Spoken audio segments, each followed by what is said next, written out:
Dando continuidade à segunda rodada da Liga dos Campeões, nessa quarta-feira teremos confrontos parelhos. Nenhum super favorito entra em campo, diferente da terça-feira e diferente do que a gente está acostumado, né? E essa paridade técnica pode acontecer pelo nível técnico das equipes realmente serem parecidos e também pelo fator casa e fora, que acaba influenciando um pouco nos mercados. O grande destaque é o replay, né? Vamos chamar assim, entre Leipzig e City, que estão se enfrentando para todas as temporadas. Na parte da noite conheceremos dois finalistas, um da Sul-Americano, Defensa tem uma tarefa dificílima de reverter um 3-0 aplicado pelo LDU no jogo de ida, com destaque para Paulo Guerreiro, e também conheceremos qual brasileiro estará na grande final da Libertadores da América entre Internacional e Fluminense, final que acontece no Maracanã contra Boca Juniors ou Palmeiras. Meu nome é Theo Borges, eu espero conseguir te ajudar a fazer o melhor planejamento possível para essa quarta-feira, dia 4 de outubro.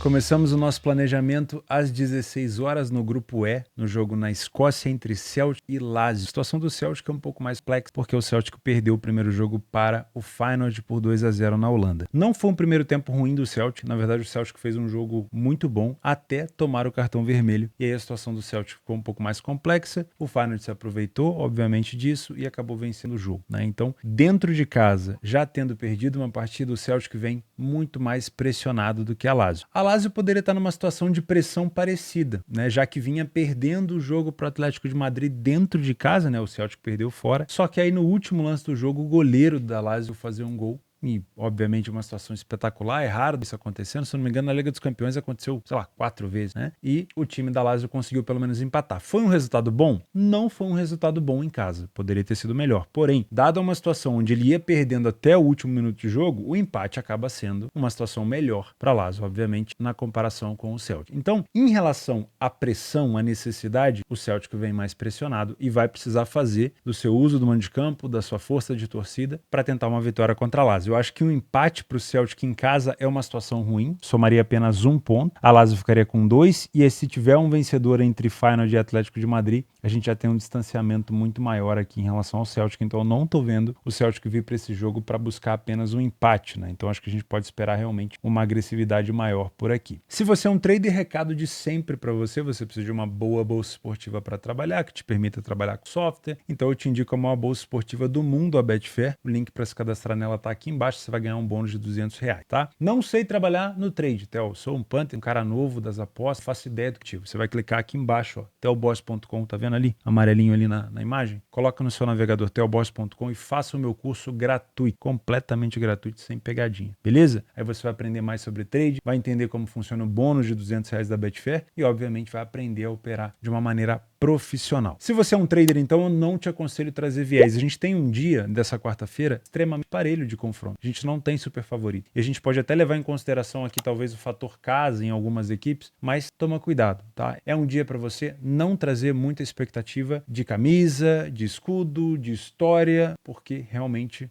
são confrontos muito parelhos, de equipes, tecnicamente falando, muito próximas, tá? O nível de futebol na Escócia, ele não é tão alto. Celtic e Rangers nadam de braçada. Mas a Lazio também não vai vivendo um bom momento na Itália, né? Sendo bem sincero. Então eu não acredito aqui num jogo pendendo para algum lado no pré. Não consigo colocar essa pulga atrás da sua orelha. Eu acho que é um jogo pra gente acompanhar ao vivo, para trabalhar correção de preço, independente de quem esteja melhor em campo. A nossa expectativa é de um Celtic mais agressivo. Se isso de fato acontecer, a gente pode ter uma cotação da Lazio corrigindo um pouco se a Lazio se comportar um pouco mais recuado, tá bom? Se você é Panther, eu não posso te indicar aqui vitória de um time, vitória de outro, empate anula, dupla chance, porque se eu levar em consideração somente o fator necessidade, pelo fato do Celtic ter perdido o primeiro jogo e a Lazio não faria muito sentido, não tem embasamento para te falar isso, né? E são confrontos que aconteceram, assim, raramente na história, né? O último confronto entre eles foi em 2019, o Celtic venceu as duas partidas pelo mesmo placar de 2-1. E se eu não me engano, deve ter sido ali a Europa League, não foi Liga dos Campeões. Então eu não tenho embasamento para te aconselhar a vitória de um lado para trabalhar o mercado de resultado. Eu vou levar em consideração o fator grupo, fator cenário de grupo, tá? Como a gente sabe que Feyenoord e Atlético de Madrid acabam sendo, pelo menos nesse momento, favoritos para se classificar, essas duas equipes elas têm que buscar a vitória para tentar buscar uma classificação, né? Porque aí vai ter outro confronto direto, o Celtic ainda vai pegar o Feyenoord na Escócia, a Lazio ainda vai pegar o Atlético de Madrid na Espanha, então ali eles podem tirar essa desavença que eles criaram na primeira rodada. Mas esse confronto aqui acaba sendo um confronto direto. Então eu prefiro pensar numa situação de agressividade das duas equipes E caso a gente tenha uma equipe atrás do placar, é provável que se exponha para buscar recuperação. Então eu gosto de pensar em cenário de gols. Vou pensar inicialmente no over 1,5, tá? Levando em consideração que a gente teve um histórico de 3 gols aqui nos últimos confrontos. Dá até para pensar no over 2,5, mas seja no 1,5, seja no 2,5, a gente tem que buscar aqui uma valorização, né? Então o que a gente pode fazer? Espera o jogo começar, verifica se de fato esse jogo tá te dando oportunidade. Nossa, Theo, o jogo tá extremamente aberto, tá laical, o Celtic realmente tá muito agressivo, mas ele deixa muito espaço para o contra-ataque da Lazio. Você esperou essa cotação do 1,5 valorizar, você pode pensar nessa situação. Não, Theo. Agora, começou a ver o jogo tá horrível, a Lazio tá só compactada, não aproveita nada de contra-ataque, o Celtic tem a bola, mas não consegue penetrar na área, não tem porquê pôr nem no over 1,5, nem no 2,5, nem no 0,5. É melhor ficar de fora.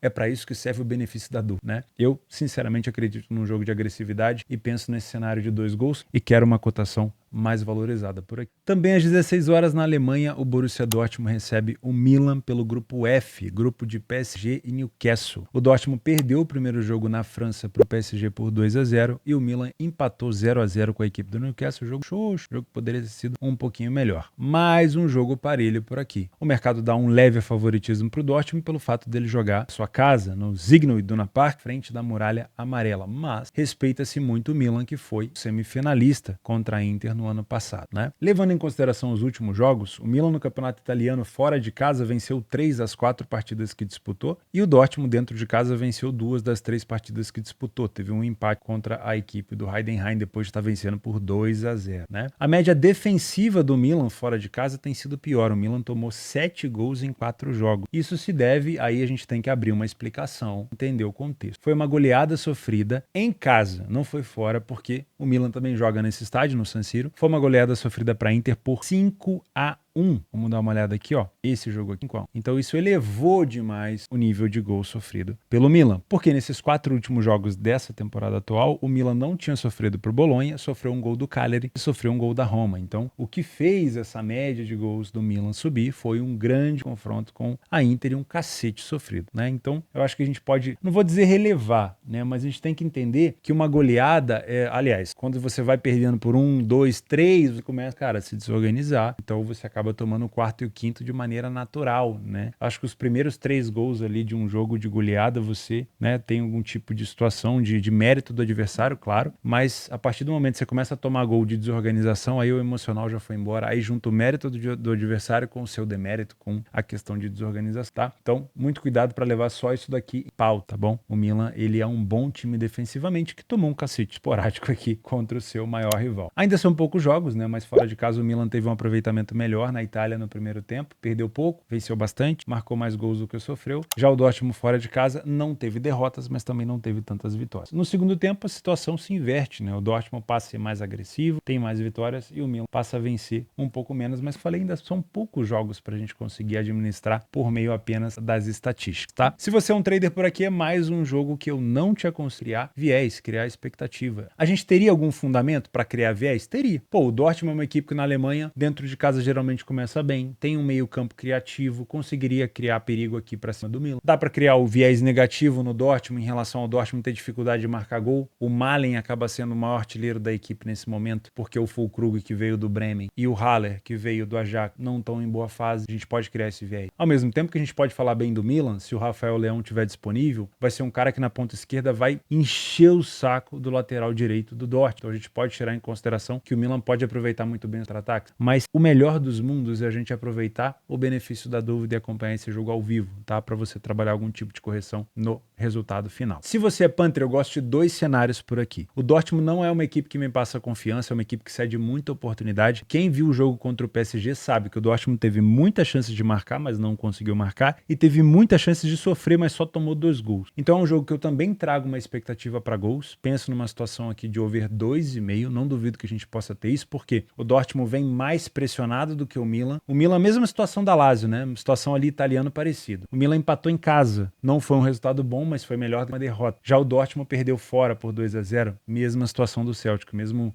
cenário de derrota, né? Então o Dortmund dentro de casa, diante da sua torcida da Muralha Amarela, e você indo pra cima, sendo um time que ainda deixa muito espaço, provavelmente o Milan vai ter oportunidade para marcar por aqui também. Então eu acho que a gente pode pensar num cenário de 2,5 gols, e eu não duvido que a gente possa ter também um cenário de ambas as equipes marcando por aqui. Também às 16 16 horas na Liga dos Campeões, o Porto no Dragão enfrenta o Barcelona. E esse aqui é o primeiro favorito que pode se complicar no dia de hoje. Separei 3 pra gente conversar, mas esse aqui é o primeiro, tá? Por que eu imagino isso? Primeiro, vamos entender o contexto do Barcelona, muito bem treinado atualmente, tá? Só que o Barcelona teve dificuldade para furar a defesa do Sevilha, 1-0 Barça, gol no finalzinho. O Mallorca deu um trabalhão pro Barcelona por aqui, o Barcelona ficou no 2-2. O Barcelona enfrentou o Celta Vigo e teve que virar o jogo, e aí goleou a equipe do Antuérpia. A equipe do Antuérpia não tem uma força assim tão grande no cenário europeu. É forte na Bélgica, mas não no cenário europeu. Então, nos últimos 3 jogos, o Barcelona sofreu aqui para vencer os seus confrontos. E o Porto fez um jogo muito bom contra o Shakhtar Donetsk. Não é fácil vencer o Shakhtar Donetsk fora, eu acho que esse jogo foi até no estádio neutro, contra a situação da Ucrânia, mas eu acredito que o Porto teve um desempenho muito bom, o Galeno fez um jogo muito bom, falando. Então o Porto ele pode ser uma equipe que talvez não tenha tanto a bola contra o Barcelona, mas ele possa ser muito incisivo para ataque, principalmente pelas pontas, e isso pode criar bastante perigo aqui para o Barcelona. Não estou dizendo que o Barcelona não vencerá esse jogo, mas eu acho que se acontecer essa vitória, pode ser um pouco mais apertada e o Porto pode sim dificultar de não deixar o Barcelona vencer ou até vencer o jogo. Concordo que o Barcelona é favorito? Eu tenho minhas dúvidas que ele é tão favorito. Poderia estar com uma cotação até um pouquinho mais alta, porque se fosse esse jogo no Estádio Olímpico, né, não no Camp Nou porque está reformando, talvez a odd do Barcelona seria por volta de 1,45, 1,50, pelo que a gente está vendo aqui. E eu, sinceramente, acho uma odd baixa, tá? O Porto, obviamente, vem de uma derrota contra o Benfica, o seu principal rival agora na Liga Portuguesa, mas, sinceramente, eu acho que o Porto pode até vir mais mordido contra dessa derrota, vir mais concentrado e pode, sim, complicar um pouco a vida do Barça, tá? Então, para você que já vem todo assanhadinho para fazer back Barcelona, toma um pouco de cuidado, utiliza o benefício da dúvida, porque pode ser um jogo muito complexo por aqui, tá? Se você é um trader, acho que é um jogo extremamente para leitura de jogo, não tem problema nenhum você trabalhar contra o Porto aqui ou a favor do Barça, desde que o Barcelona esteja amassando o Porto e que o Porto não esteja conseguindo contra-atacar. Lembrando, o Porto contra a equipe do Shakhtar foi muito incisivo, muito agressivo nos contra-ataques, tá? Utilizando da marcação-pressão e do roubo de bola no campo ofensivo para poder criar perigo, e ele pode fazer isso contra o Barcelona. O Barcelona ele tem a tendência de ter mais posse, né? O Xavi gosta de jogar com bastante posse de bola, então o Porto realmente pode acabar dando um passe atrás, né? Se não funcionar essa marcação-pressão, e pode acabar saindo nos contra-ataques lá do seu campo. Mas se o Porto estiver sendo neutralizado, vale a pena talvez explorar essa situação de lei Porto ou back Barcelona. Caso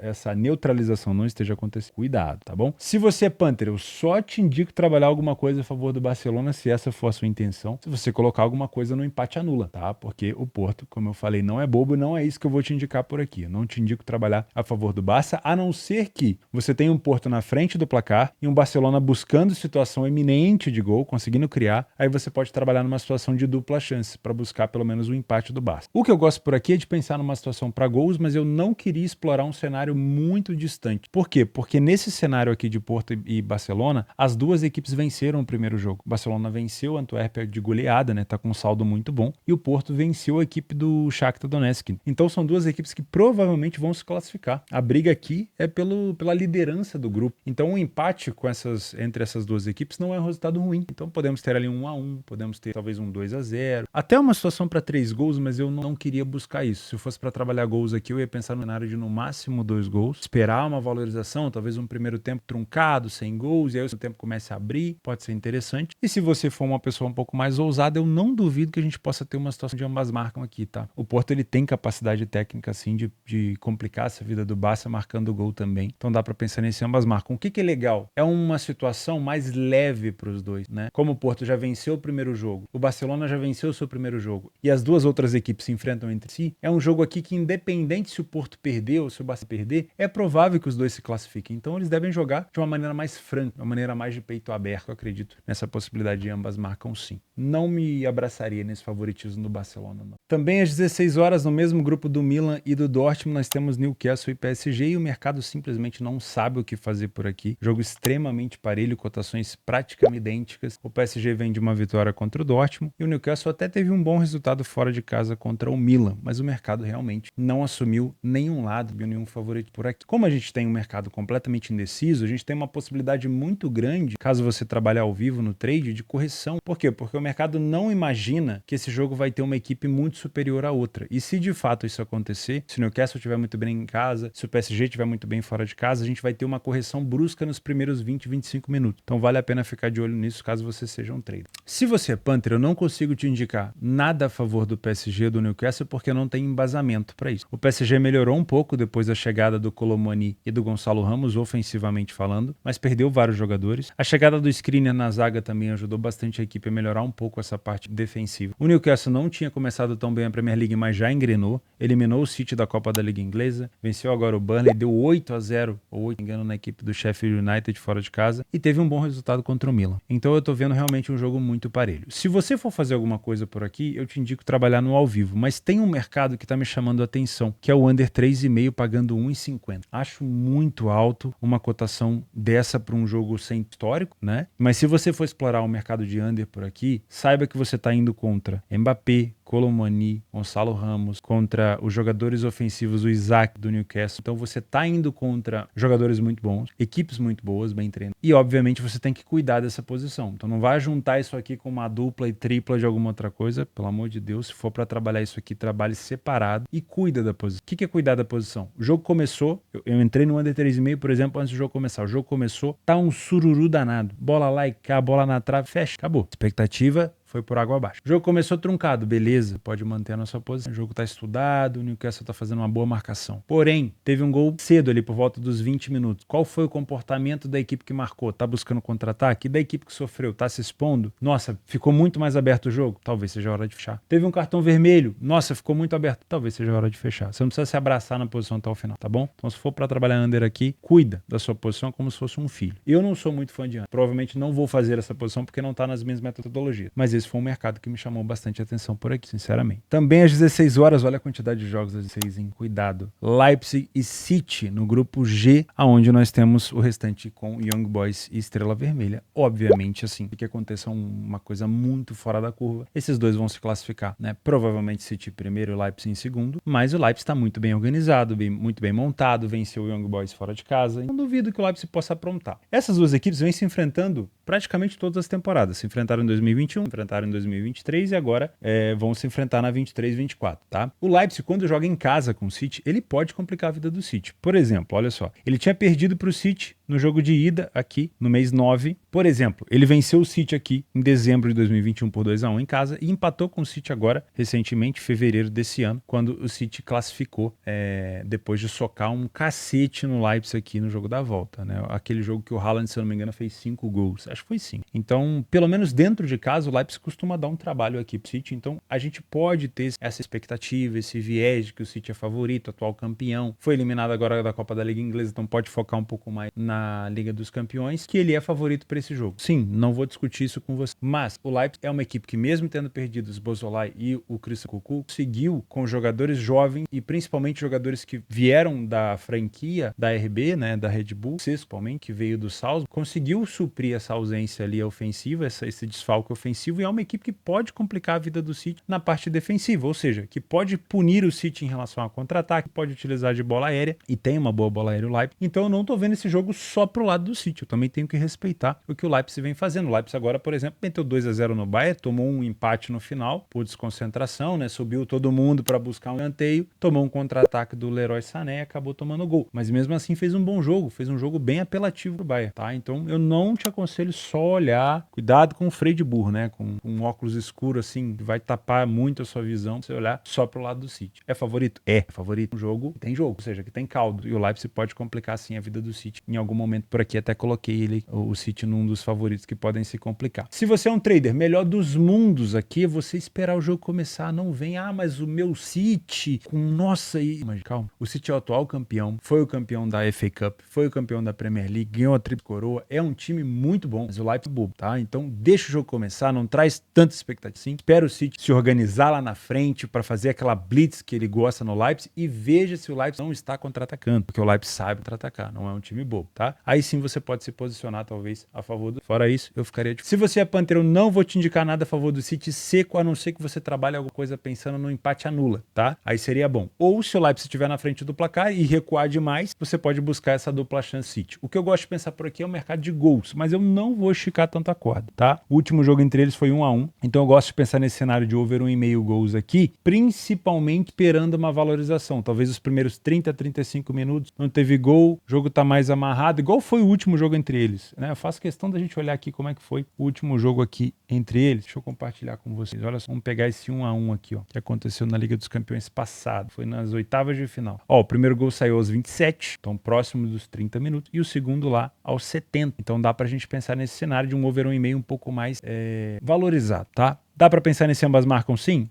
Dá pra pensar sim. O Leipzig, das últimas vezes que enfrentou o City, só não marcou naquele cacete sofrido lá no 7-0 no Etihad, quando o Haaland marcou 5 gols. O restante, o Leipzig tá sempre marcando um golzinho, então também é um jogo que tem capacidade aqui do não favorito marcar um gol no favorito. Às 9h30 da noite, na Copa Libertadores da América, o Internacional enfrenta o Fluminense no Beira-Rio, assim como o Fluminense e a torcida do Fluminense fez uma festa danada no Maracanã. Pode ter certeza que o Beira-Rio vai estar lotado, vai estar um clima tio, e ali o Internacional vai tentar buscar sua classificação. Foi um bom resultado para o Internacional, se você olhar o copo meio cheio, mas também não foi um resultado ruim para o Flu, porque o Internacional ficou com um homem a menos, teve chance de matar o jogo, a classificação, fazer um 3-1, um 4-1 talvez, pelas oportunidades criadas, mas não conseguiu e acabou recuando, e o Fluminense com o Germancano conseguiu buscar o seu gol de empate. Então, por mais que para o Fluminense não ter vencido em casa tenha sido um resultado ruim, não ter perdido também foi um resultado muito bom, porque ele chega vivo nesse jogo da volta. Já o Inter teve a chance de se classificar no primeiro jogo, né? Eu imaginei que não teria. O cartão vermelho é sempre uma situação inusitada e não fez, mas isso não quer dizer que não possa fazer no Beira-Rio. O Inter se classificou no Beira-Rio contra o River Plate, então, obviamente, também pode buscar essa classificação aqui contra o Fluminense. Favoritismo de alguém? Na minha humilde opinião, não. E a gente tem que tomar muito cuidado para fazer isso daqui, ó, que é olhar somente o que o Fluminense vem apresentando fora de casa no Brasileiro ou o que o Inter vem apresentando em casa no Brasileiro, porque esse não é um jogo de Brasileirão. Esse é um jogo extremamente importante. O Fluminense quer ir para a final da Libertadores para jogar no Maracanã, o Internacional mais ainda. Então, tudo que a gente imaginou de estatística dos últimos jogos, principalmente do Campeonato Brasileiro, a gente tem que deixar de lado, porque nesse tipo de jogo aqui entra muito emoção, entra muito concentração e não necessariamente o que a gente viu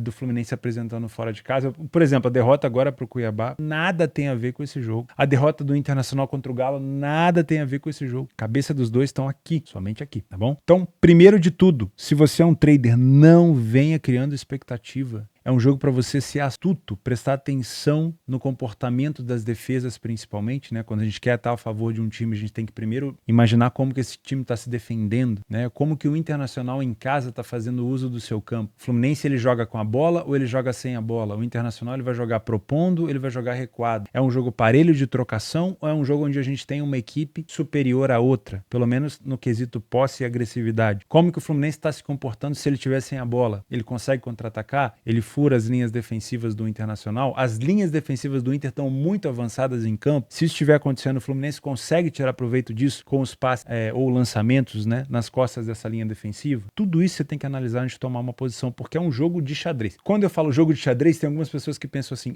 como assim? O jogo de xadrez, você geralmente pensa no seu movimento de acordo com o movimento do adversário, né? Então, provavelmente, as duas equipes já têm uma estratégia pronta para colocar em prática, dependendo de como o adversário se comportar. É claro que a gente tem a imposição, uma equipe que vai tomar partido, mas pode ter certeza que a outra equipe já tem um plano elaborado para se movimentar de acordo com o movimento do adversário, com a atitude do adversário. E é isso que a gente tem que tentar observar, se esse tipo de movimento está dando certo ou não. Às vezes o Fluminense vai tentar buscar um jogo mais defensivo, mais nas costas da zaga do Inter com lançamento, mas às vezes não vai estar funcionando. O Inter está fazendo uma boa linha de impedimento, ou o Inter está fazendo uma boa marcação-pressão, impedindo esses lançamentos de acontecer. Essa é uma opção. Ou então não, o Fluminense não está jogando recuado, o Fluminense quer a bola, briga por ela, marca pressão no campo. Ou então não, o Fluminense não tem um comportamento defensivo, o Fluminense quer a bola, briga por ela, marca pressão no seu campo ofensivo, marca pressão no meio campo, recupera a bola. Como que o Inter se comporta nesse caso? Tudo isso, tá vendo? É um jogo de xadrez. Então se a gente quiser prever isso antes do jogo começar, sinceramente, a gente não tem bola de cristal. O jogo de ida, por exemplo, o Fluminense ficou muito bem em algum momento ali do final do primeiro tempo, até tomar o vermelho, e aí tomando o vermelho, logo em seguida tomou um gol do Inter. Olha como é que é um cenário às vezes que a gente não tá esperando, principalmente em relação a cartão. Então eu venho para esse jogo para trabalhar leitura de jogo ao vivo, para poder me posicionar. Se eu de fato encontrar uma equipe superior à outra na leitura de jogo, e se eu perceber que essa superioridade também contempla o fato de não deixar o adversário contra-atacar, porque geralmente quando a gente tem uma equipe superior à outra, ela tá avançada, ela tá com linha mais alta, ela tá finalizando, mas ela também tem que estar recuperando a bola e deixando os contra-ataques. Aí eu quero me posicionar, tá bom? Se você é punter, eu não tô vendo favoritismo para nenhum dos dois lados, eu não não me surpreenderia com nenhuma das duas equipes indo para a final. Não me surpreenderia também com esse jogo indo para os pênaltis, né? Seja num empate 0-0, num 1-1, num 2-2. Realmente é um jogo difícil de se ler. O Internacional cresceu muito com a volta do Kudê, principalmente na questão de Copa, nos jogos de Copa. A equipe que elimina o River Plate tem que ser respeitada. O Fluminense, então, com o Diniz, parecia em algum momento ali de oscilação que não ia mais jogar tão bem. Pelo contrário, tá jogando muito bem. O jogo de ida, até a expulsão do Xavier,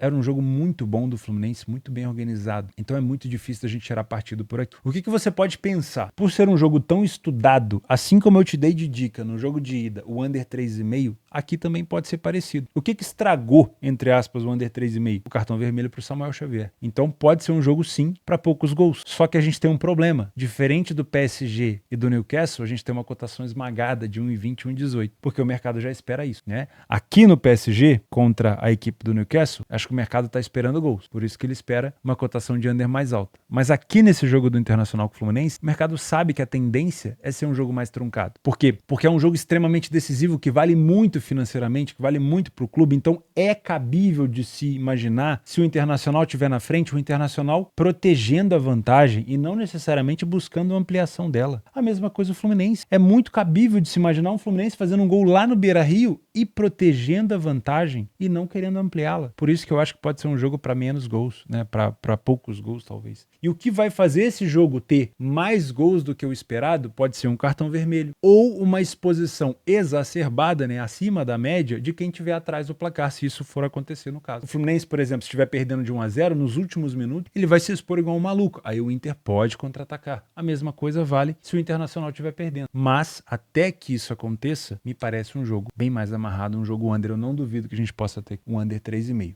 E também não duvido que esse jogo possa ir para os penais. Bom, dos jogos extras que a gente tem nessa quarta-feira, Atlético de Madrid e Feyenoord, 1,45. O Atlético de Madrid tomou um empate no finalzinho contra a Lazio num gol de goleiro. Deve ter sido ruim para eles, obviamente, né? E o Feyenoord venceu o Celtic com a ajuda do cartão vermelho. Então o Feyenoord chega um pouquinho mais leve para esse confronto, né? O objetivo aqui, a necessidade é toda do Atlético de Madrid. Mas eu coloquei o Atlético de Madrid na categoria de equipes que podem se complicar, porque é provável que o Feyenoord tente buscar pelo menos um empate por aqui, e a escola holandesa, escola muito agressiva, eu não duvido que o Feyenoord também possa contra-atacar, tá? Então, cuidado. Outro jogo que a gente tem 1,45 é Antuérpia e Shakhtar Donetsk. O Shakhtar perdeu e o Antuérpia também, então pode ser um jogo de gols até por aqui, né? É uma disputa direta e às vezes, né, por ser um grupo de Porto e Barcelona, talvez até seja um confronto direto aqui pela Europa League. Depois das 16 horas, temos Estrela Vermelha e Young Boys, outro jogo que na minha opinião pode ser com tendência de over. Estrela Vermelha até venceu o primeiro tempo contra o City, mas depois tomou a virada. O Young Boys chegou até a empatar, mas depois tomou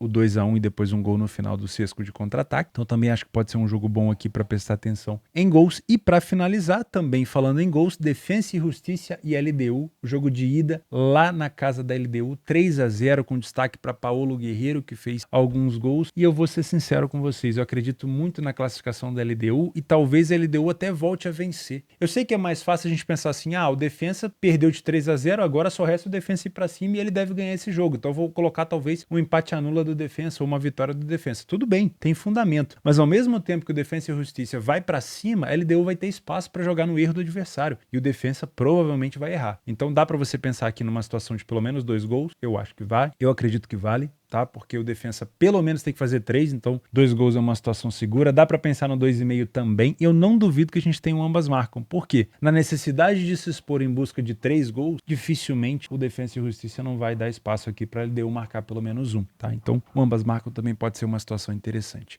Eu vou ficando por aqui. Muito obrigado pela tua companhia. Eu espero que eu tenha conseguido te ajudar com o meu planejamento, com o nosso planejamento diário. Se você não é inscrito por aqui, fica o convite para você se inscrever. Se você não deixou o like no vídeo, essa é a hora, vai me ajudar demais da conta. Grande abraço, fica com Deus e até quinta-feira.